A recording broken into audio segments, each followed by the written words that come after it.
Hello viewers, నేను మీ doctor Ramakrishna, spiritual homeopathy clinics, Hyderabad. ఇవాళ ఒక మంచి టాపిక్ గురించి మాట్లాడదాం. ఏందంటే హాలిటోసిస్. హాలిటోసిస్ అంటే ఏంటి తెలుసా? నోటి దుర్వాసన. నోటి నుంచి దుర్వాసన వస్తుంది. మనం చాలామందిని చూస్తాము, బయటికి చెప్పరు కానీ మనం ఏంటంటే ఏ మన దగ్గర కొంచెం కూర్చోవాలన్నా దూరం దూరం పోతుంటారు ప్రజలు. మంచిగా కొంతమంది హ్యాండ్సమ్ ఉంటారు. ఫుల్ డ్రెస్ ఏసుకుంటారు. మంచిగా పర్ఫ్యూమ్ యూజ్ చేస్తారు. అంతా బావుంటది. కానీ మీటింగ్‌కెళ్ళినప్పుడు లేకపోతే ఇప్పుడు సపోజ్ ఏదైనా రౌండ్ టేబుల్ కాన్ఫరెన్స్ ఉంటది. లేకపోతే ఎక్కడన్నా మీటింగ్ ఉంటది. లేకపోతే ఏదన్నా చిన్న గ్యాదరింగ్ ఉంటది. అప్పుడు ఏమైతది అంటే ఏదైనా ప్రజెంటేషన్ ఇయ్యాలన్నా గానీ, ఏదన్నా ఇయ్యాలన్నా గానీ కొంచెము జంకుతూ ఉంటారు వీళ్ళు. దీనివల్ల ఏమైపోతది అనంటే వాళ్ళ కాన్ఫిడెన్స్ కూడా డౌన్ అయిపోతది. దానివల్ల వాళ్ళు ప్రజెంటేషన్ సరిగ్గా ఇయ్యలేరు. దానివల్ల వాళ్ళ లైఫ్‌లో గ్రోత్ కూడా సరిగ్గా ఉండదు. చాలా మంచిగుంటారు, హ్యాండ్సమ్ ఉంటారు, గుడ్ లుకింగ్ ఉంటారు. కాకపోతే వాళ్ళేం చేస్తారు, అందరూ వాళ్ళ దగ్గరున్న ఫ్రెండ్స్ అయినా, అమ్మాయిలైనా కొంచెం దూరం దూరం ఉంటారు. వాళ్ళేమో వీళ్ళకి చెప్పలేరు. వీడికేమో అర్థం కాదు. అసలు ఈ నోటి దుర్వాసనతో బాధపడుతుంటే మన లైఫ్‌లో ఎన్నో దూరం అయితూ ఉంటాయి. అసలు నోటి నుంచి దుర్వాసన ఎందుకొస్తది? గుర్తుపెట్టుకోండి, నోటి నుంచి దుర్వాస రావడానికి కారణం చాలా కారణాలుంటాయి. అందులో ఎప్పుడైతే చిగుళ్ళకు సంబంధించిన వ్యాధి ఉందో, లేకపోతే పుప్పండ్లు అనంటే కేరీస్ ఆఫ్ టీత్ ఈ ప్రాబ్లమ్ ఉన్నా గానీ, ఇంకొకటి గుర్తుపెట్టుకొని మనము బ్రష్ చేసుకుంటాం గానీ టంగ్ క్లీన్ చేసుకోము. సో, టంగ్ క్లీన్ చేసుకోకున్నా గానీ, ఇంకొకటి ఏంటి అనంటే రెస్పిరేటరీ కంప్లెయింట్స్, లేకపోతే టాన్సిల్స్ ఉంటాయి గదా! మన గొంతుకి ఇరువైపులా టాన్సిల్స్. కొంతమందికి పెద్ద వయసులో గూడా అంటే 25 ఆ ఏజ్‌లో 30 ఏజ్‌లో గూడా టాన్సిల్స్ ఉంటాయి. థ్రోట్ ఇన్ఫెక్షన్ ఉంటది. దానివల్ల ఏమైతది అనంటే వీళ్ళు రెగ్యులర్‌గా టంగ్ క్లీన్ చేసుకోవడము ఇవన్నీ నెగ్లెక్ట్ చేస్తుంటారు. థ్రోట్ ఇన్ఫెక్షన్ ఉన్నప్పుడు గూడా. తద్వారా ఏమైతదంటే తిన్నది అంతా ఈ 2 ఇరువైపుల టాన్సిల్స్ పైన పేరుకుపోతది. సో, దాని ద్వారా గూడా నోటి నుంచి దుర్వాసనొస్తది. ఇంకొకటేంటంటే గట్ హెల్త్. మనము తిన్నది సరిగా అరగకపోతే గ్యాస్ట్రిక్ ప్రాబ్లమ్స్ ఉన్నా గానీ, గ్యాస్ట్రైటిస్ ఉన్నా గానీ, అసిడిటీ ఉన్నా గానీ, కాన్‌స్టిపేషన్ మలబద్ధకం ఉన్నా గానీ, ఇలాంటి వ్యాధులతోటి బాధపడుతుంటే గూడా నోటి నుంచి దుర్వాసన ఎక్కువొస్తది. సో, నోటి నుంచి దుర్వాసన ఎక్కువొస్తుంది గదా అని జెప్పేసి ఏం జేస్తారు చాలామంది ఏదో మింట్ గానీ, సెంటర్ ఫ్రెష్ గానీ ఇట్లాంటివి యేసుకుంటారు. సో, ఇవి మనం ఇప్పుడు ఒక సెమినారో, ఒక ప్రజెంటేషనో, ఒక కాన్ఫరెన్స్‌కో ఎళ్ళినప్పుడు మనం చూయింగ్ గమ్ యూజ్ జేస్తే అది అవతల వాళ్ళకి ఒక రాంగ్ మెసేజ్ ఎళ్తుంది. సో, మనం ఏందంటే మనకు నోటి నుంచి దుర్వాసన వస్తుందంటే ఒకటి గుర్తుపెట్టుకోండండి. దానికి మెయిన్ కారణం ఏందంటే మీ గట్ హెల్త్ బాలేనట్టు. సో, ఏది ప్రాబ్లమ్ ఉంది అదిని అడ్రెస్ జేస్తే ఆటోమేటిక్‌గా మనము ఈ హాలిటోసిస్ అంటే నోటి దుర్వాసనకి చెక్ పెట్టొచ్చు.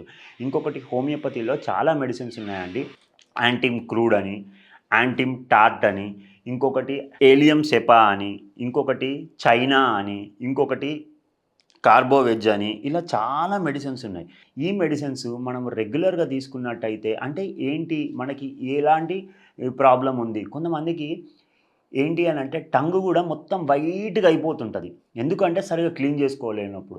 ఇంకొన్ని ఇన్ఫెక్షన్స్‌ల వల్ల గూడా టంగ్ వైట్ అయిపోతది. సో, మనము ఎలాంటి లక్షణాలున్నాయి, ఏ ప్రాబ్లమ్ ఉంది, దాన్ని యూజ్ చేసుకొని, దాన్ని బేస్ చేసుకొని ఈ హోమియోపతి మెడిసిన్స్ మీరు ఎక్స్‌పర్ట్ ఒపీనియన్ మీ దగ్గరలో ఉన్న మంచి హోమియోపతి డాక్టర్‌ని కన్సల్ట్ చేసుకొని తీసుకున్నట్టయితే, మీ హాలిటోసిస్ అంటే నోటి దుర్వాసనకి మనము బెస్ట్ సొల్యూషన్ ఇవ్వచ్చు. ఇంకొకటండి ఏంటంటే, ఈ హాలిటోసిస్‌తో పాటు మనకి ఒకటి గుర్తుపెట్టుకోండి. ఈ హాలిటోసిస్ సమస్యతో బాధపడుతున్న వారు గుర్తుపెట్టుకోండి మీరేం జేయాలి అనంటే రాగి గిన్నెలుంటాయి గదండీ! లేపోతే రాగి బిందెలుంటాయి గదా! ఆ రాగి బిందెలల్లా లేపోతే కాపర్ వాటర్ బాటిల్స్ యూజ్ జేయడము, లేపోతే కాపర్ వెజిల్స్ యూజ్ జేయడము, ఈవెన్ టిఫిన్ బాక్స్ తీసుకున్నా గానీ copper coated tiffin boxes use జేయడము, ఇంకొకటి టంగ్ క్లీనర్ గూడా copper coated tongue cleaners use జేయడము. ఇలాంటివి కొంతమంది రాగి రింగ్స్ గూడా పెట్టుకుంటుంటారు. సో, ఏమైతదంటే ఇలా చేయడం వల్ల ఏమైతది అనంటే ఈ ఆటోమేటిక్‌గా ఈ కాపర్ అనేది నోటి దుర్వాసన గూడా తగ్గించేస్తది. సో, మనకి ఎలాంటి ఫుడ్స్‌లో కాపర్ ఎక్కువ ఉంటుంది. మనము బ్రెజిల్ నట్స్, హేజల్ నట్స్, ఇంకొకటి వాల్‌నట్స్, ఇంకొకటి మింట్, పుదీనా, ఇంకొకటి పాలకూర ఇలాంటివి ఎక్కువ తీసుకున్నట్టయితే ఆటోమేటిక్‌గా ఇందులో మనకి ఎంతో కొంత ఈ గట్ హెల్త్‌కి సంబంధించిన వ్యాధులను నిర్మూలించేస్తుంది. దాంతో పాటు మన శరీరంలో ఈ నోటి దుర్వాసన హాలిటోసిస్‌ని నివారించవచ్చు. సో, ఈ హాలిటోసిస్ ఎప్పుడైతే మనకు తగ్గుతుందో ఆటోమేటిక్‌గా మన గట్ హెల్త్ సమస్యలేమన్నా ఉంటే గూడా అది గూడా తగ్గుతది.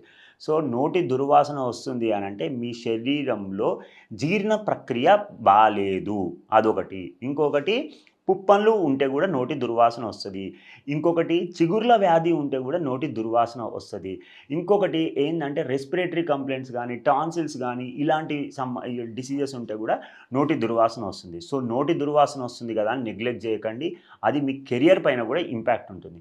ఇంకా మీకు అలాగే చెప్పాను హోమియోపతిలో బ్రహ్మాండమైన మెడిసిన్స్ ఉన్నాయి. ఈజీగా ఇట్లనే తగ్గిపోతుందండి. కంప్లీట్‌గా క్యూర్ అయితుంది. మన దగ్గర చాలా వందల కేసులు ఈ హాలిటోసిస్‌తో బాధపడుతున్న వాళ్ళకి క్యూర్ చేసిన సందర్భాలున్నాయి. వైటమిన్ డి డెఫిషియన్సీ ఉంటే కూడా కొన్ని సార్లు హాలిటోసిస్ ఉంటుందండి. సో, ఇంకా మీకు దీనికి సంబంధించినవి ఎటువంటి ఏమైనా డౌట్స్ ఉంటే హాలిటోసిస్‌కి ఎలా ట్రీట్మెంట్, ఎలా క్యూర్ అనేది కింద మా నెంబర్ స్క్రోల్ అయితుందండి. ఆ నెంబర్‌కి కాల్ చేయండి. మమ్మల్ని సంప్రదించండి. హోమియోపతి ద్వారా ఎలాంటి సైడ్ ఎఫెక్ట్స్ లేకుండా క్యూర్ చేయడం అనేది జరుగుతుంది. Thank you.